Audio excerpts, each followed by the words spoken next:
Today we are going to discuss one extraordinary book, Self Comes to Mind, written in 2010 by Antonio Damasio. This book is a kind of a milestone in psychology and philosophy, and particularly in Indian philosophy. So Damasio doesn't know much about philosophical implications, but it has huge philosophical implications. But in this lecture, I'm not going so much about philosophical implications, but I want to explain certain basic terms, and the clarity over these basic terms helps us in many places.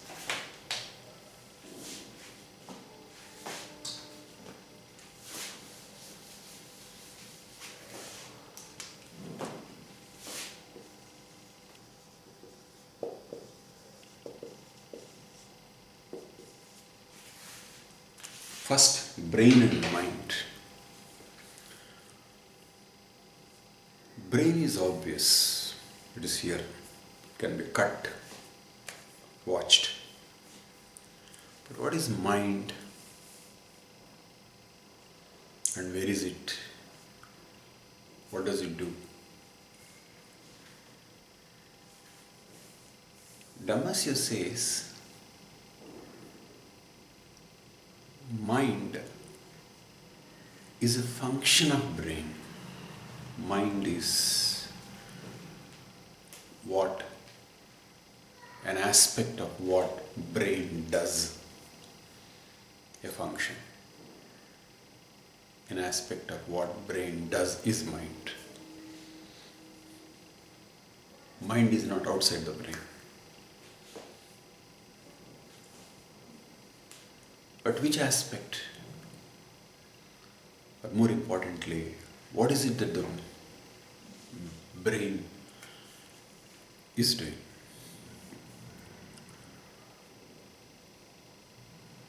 Brain, is made of neurons, and neurons are extremely important in communication. They're specialized cells in communication. That's how they got evolved. But here, brain is monitoring and regulating the body.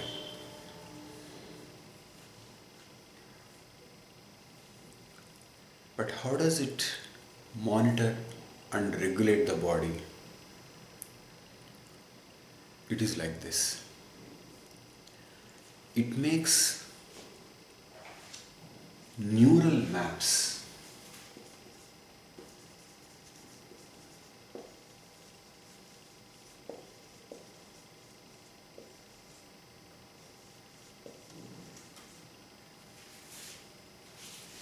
It makes neural maps of body. Neural maps. Neural map is some kind of... So it is like this. If you store data on a CD, the medium is changed. So like that, when a neural map is made, neurons are changed, some kind of a stamping of neural maps of body. Why does it make it? If there is a problem in any part of the body, the brain has a neural map of it. And if there is a pain or some problem, then it involves in correcting it. In a shopping mall, the manager watches through CC camera. Somebody is stealing. So he sends some man and stops it. He gets it through the image. Brain is doing something like that. But in a shopping mall, manager is there to watch something on the screen to see that there is theft. But in brain, it is done by the brain itself. Brain sees the neural map and some distortion it sees, and it automatically corrects to the extent it can correct. But when there is a deviation, how does it correct? When there is a pain, how does it move from painful state to the painless state? Brain here makes some manipulation of maps, and then finds out for itself what should be done, and then corrects.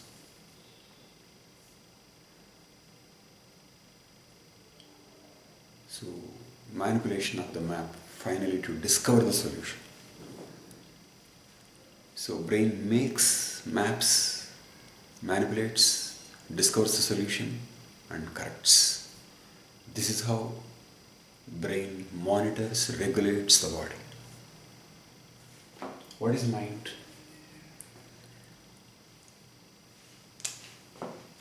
If neural map is of the body, brain, mind consists of images.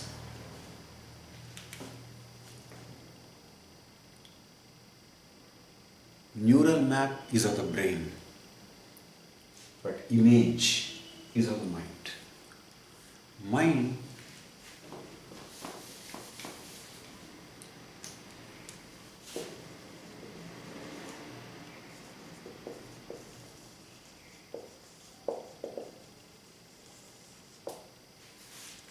is flow of images. Images are based on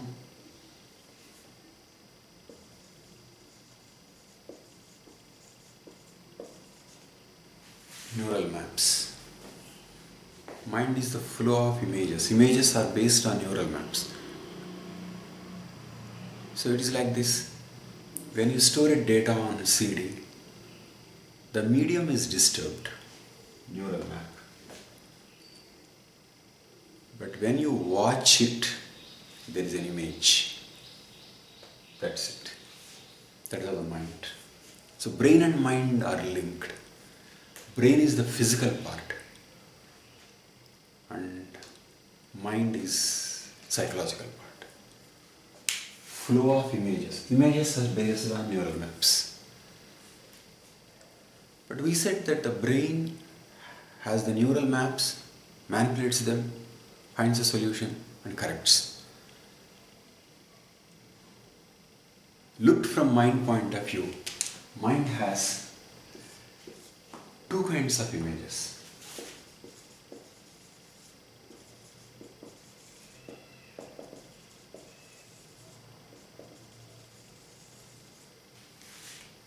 Actual images as well as if images. Actual image, clicked, shot. As if image, some manipulation of it to find out the solution.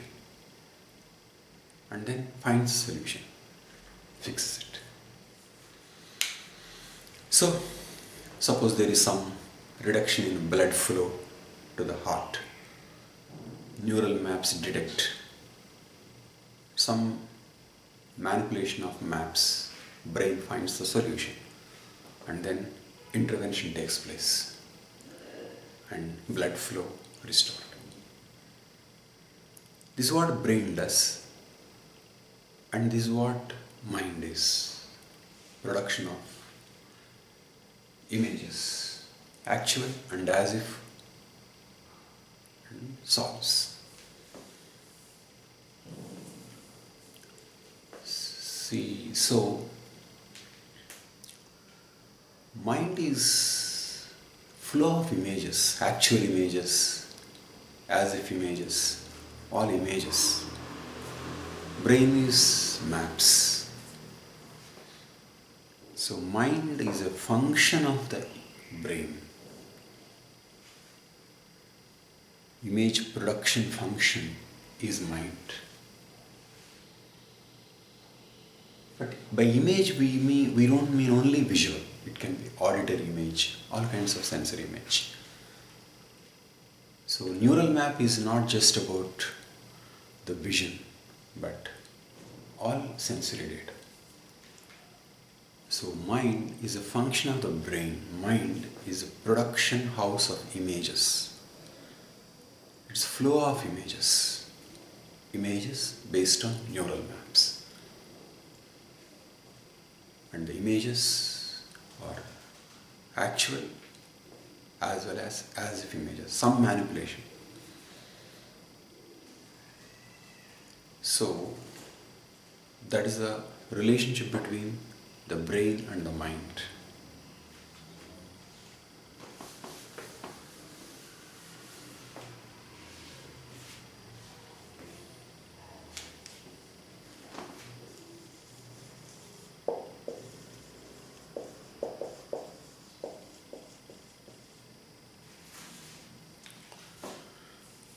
Next, Damasio introduces a very bold concept, self and consciousness. He says self or consciousness came at a stage.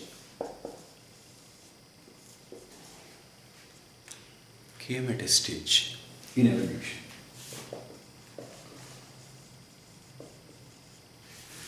Some life forms didn't have self and consciousness. Self or consciousness came at one stage in the evolution. Of course, at a very early stage in the evolution.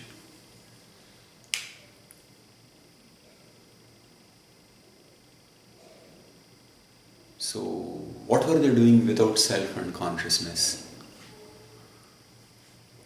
There is a life form. The brain is there.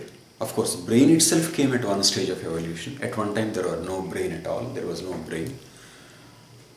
And before the brain, there were few neurons. And some life forms didn't have even neurons. So, neurons and then the brain. And when there is a brain, there is mind. But self or consciousness came later. So, what was going on in the life forms before self? It was like this. Brain is making the maps and correcting them. And that's what the mind is. And all these things are done non-consciously. Because there was no consciousness. What is meant by non-conscious? How is blood flow to our heart regulated? Non-consciously. Something is happening at the toe. How is it being regulated? Non-consciously. So much of what is going on is non-conscious and self is not involved. So life forms at one time were all non-conscious.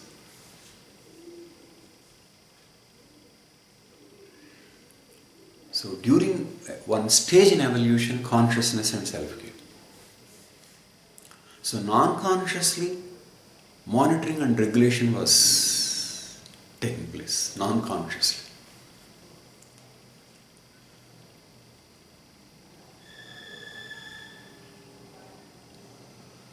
But to thus somewhere consciousness entered, self entered, and life forms became far more intelligent. But we are using two words, self and consciousness. What is the link between them? Amazing answer from Damasio.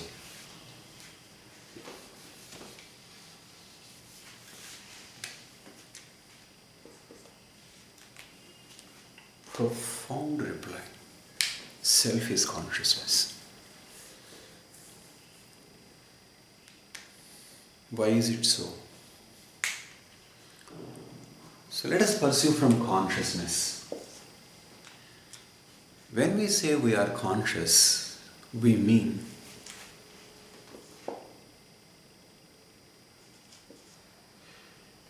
we are conscious of sensory data and ourselves.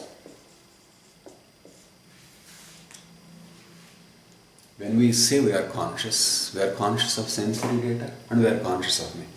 During sleep, we can't get the sensory data, nor we have the sense of self. In coma, no sensory data, no self. Anesthesia, no sensory data, no self. So, we tend to think that the consciousness consists of sensory data and sense of self. But proceeding analytically, it appears that a sense of consciousness is not sensory data, but self. Why is it so? A normal man, when he is conscious, has 5 senses plus sense of self. A blind man, 4 senses plus sense of self. Blind and deaf, 3. So, you can remove the senses. As long as a person has the sense of self, he is conscious. So, what is essence to consciousness is not the sensory data, but self.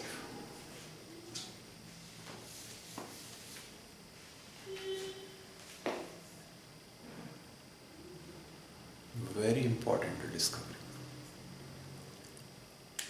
So, Damasio is saying,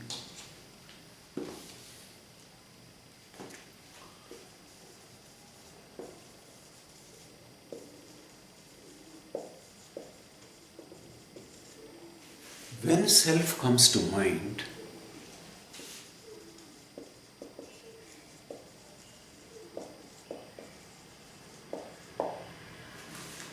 consciousness is born. Self enters mind and consciousness is born. Extraordinary,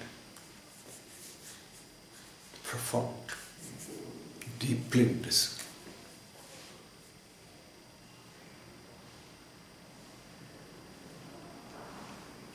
So before self, things were being done non-consciously.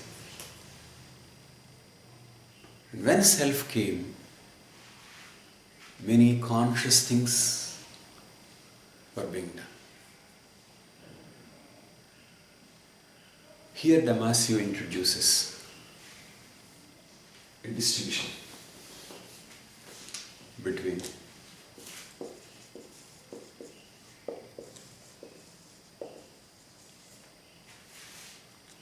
emotion and feeling.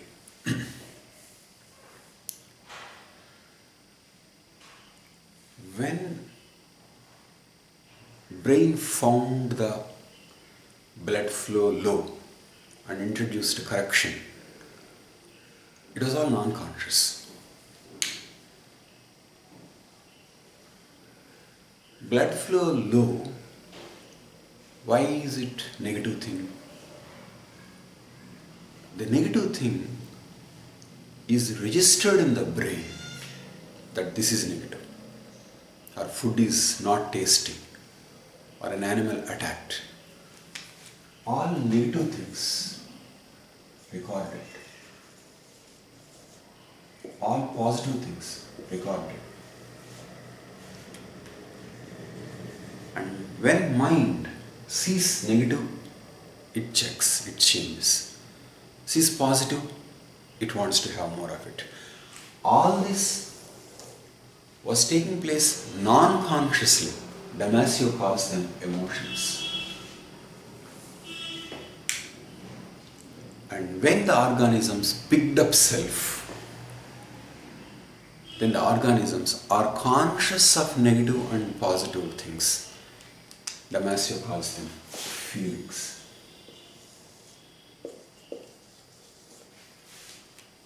Before self, emotion. After self, feeling.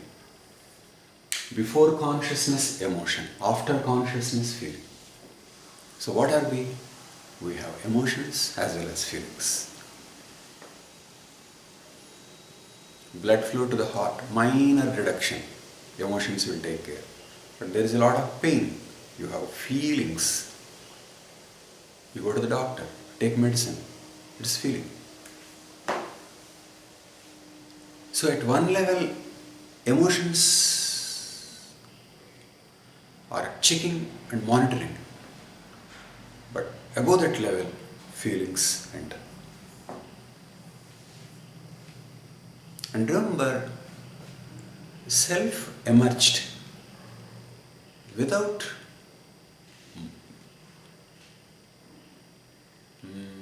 destroying the early structures. It means you have emotions,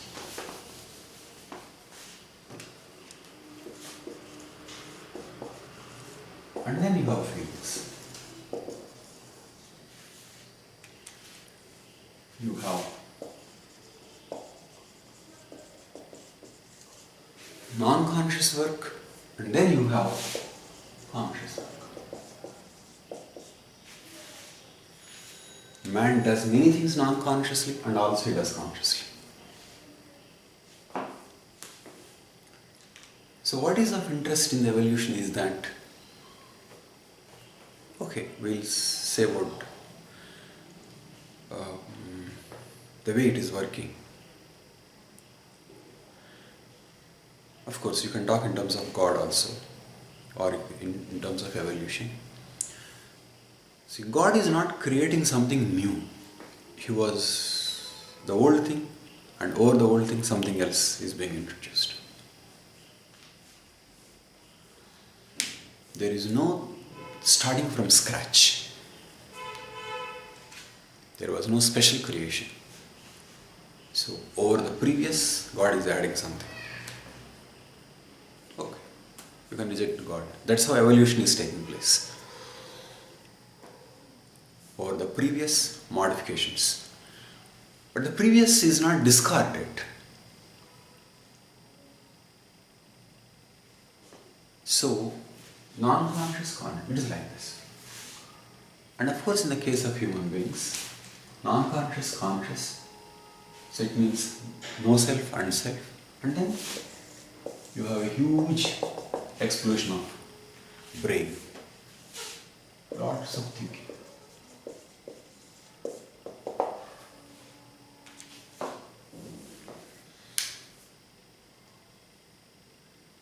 So, we have the non-conscious part, conscious part, and compared to animals with consciousness and self, what we have in addition is a huge brain, a lot of intellectual activity. So, first there was no self, and then in self, and then the huge brain, big bulb. So thinking became important. And the new, in addition to the old, so emotions are there, over which feelings are there, and over which huge thinking and reasoning is there.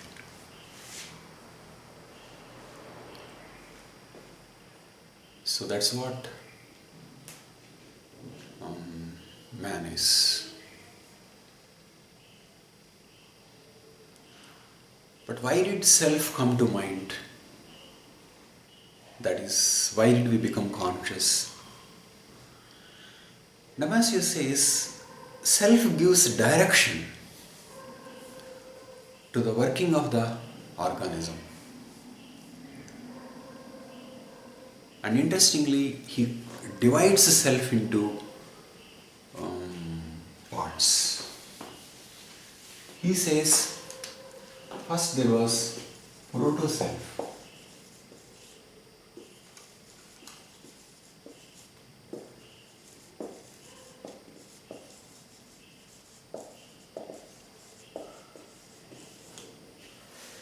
First there was proto self, next core self, next autobiographical self. Proto and core deal with a rudimentary sense of, maybe sense of identity, sense of oneself, something like where one's body is located, where does one's body end, some rudimentary things. Autobiography itself is about data about self, our memories, past, dreams, autobiography. Human autobiography self is huge because huge brain. So lower level animals may have proto, core, a little bit of autobiographical self, but our autobiographical self seems to be much more complex because we have more space to place our memory. So when self came, it could store the data about itself, plan, thinking about future, give a direction to be this, to be that. So future orientation, planning, entire civilization. So brain made a lot of difference. But of course, without self, this kind of a direction would not have been possible in the evolution of human race. So, autobiographical self. I think this self-division is important in the context of Indian philosophy. So I think that the self-dissolutions that Indian enlightened people are talking about, I think it has something to do with autobiographical self.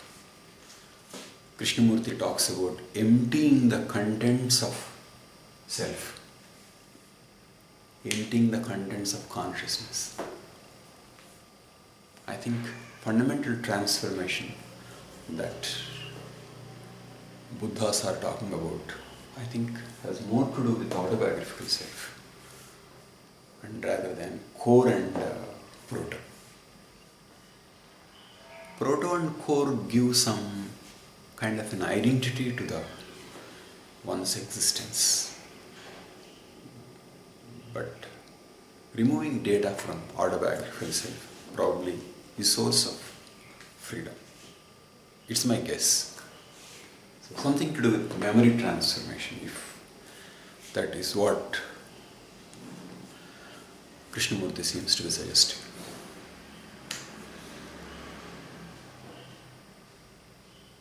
So, non-conscious, next self, conscious and brain, one over the other. That's what man is.